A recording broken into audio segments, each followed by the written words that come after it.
যে নিজের গুমের শিকার ভুক্তভোগী, যে প্রধানমন্ত্রী নিজের টর্চারের শিকার, তারা কেমন করে এই আইন বাতিলের পরামর্শ দেয়? মাননীয় স্পিকার, আমরা স্তম্ভিত হয়ে লক্ষ্য করছি আমাদের সাথে যা করা হয়েছে।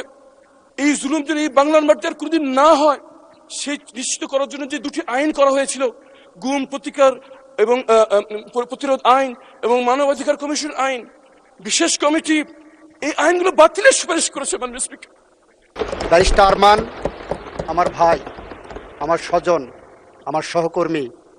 উনি দীর্ঘদিন ধরে যেভাবে গুমের শিকার হয়েছিলেন এবং এভাবে বাংলাদেশের 700-র বেশি মানুষ গুমের শিকার হয়েছিলেন, তাদের মধ্যে আমাদের মাননীয় স্বরাষ্ট্রমন্ত্রী এখানে আছেন। কেমন করে যে নিজের গুমের শিকার ভুক্তভোগী, যে প্রধানমন্ত্রী নিজের টর্চারের শিকার, তারা কেমন করে এই আইন বাতিলের পরামর্শ দেয়? মাননীয় স্পিকার, আমরা জানতে চাই কাদের কাদের। ধন্যবাদ মাননীয় স্পিকার, শুধু একটি কথা বলে শেষ করছি।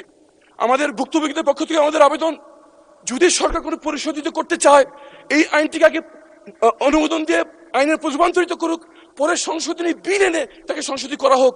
যদি সেটা না করা হয়, 12 তারিখ এই আইনটি বাতিল হয়ে গেলে 13 তারিখ গুমের কোনো সংজ্ঞা থাকবে না। ধন্যবাদ। মাননীয় আইনমন্ত্রী। মাননীয় স্পিকার, আপনার মাধ্যমে মাননীয় সদস্যকে সহমর্মিতা জানাচ্ছি, সমবেদনা জানাচ্ছি।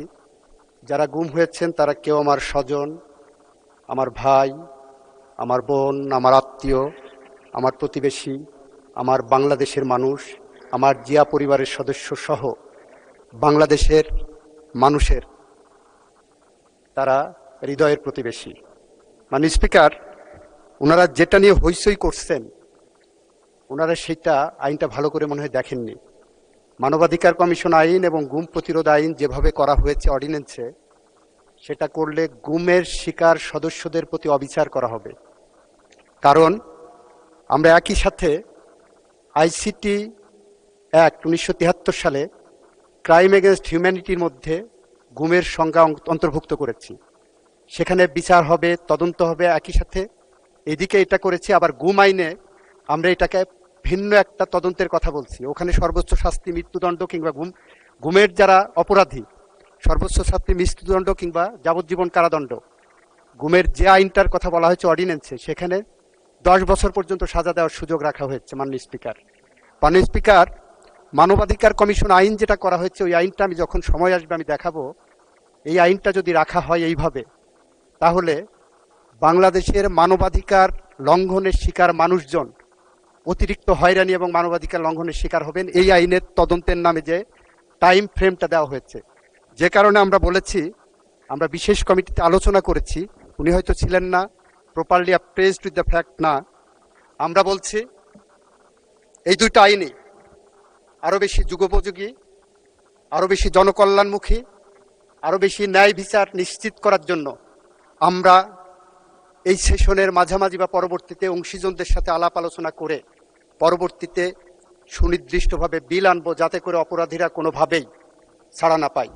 কারণ ব্যারিস্টার আরমান আমার ভাই, আমার স্বজন, আমার সহকর্মী।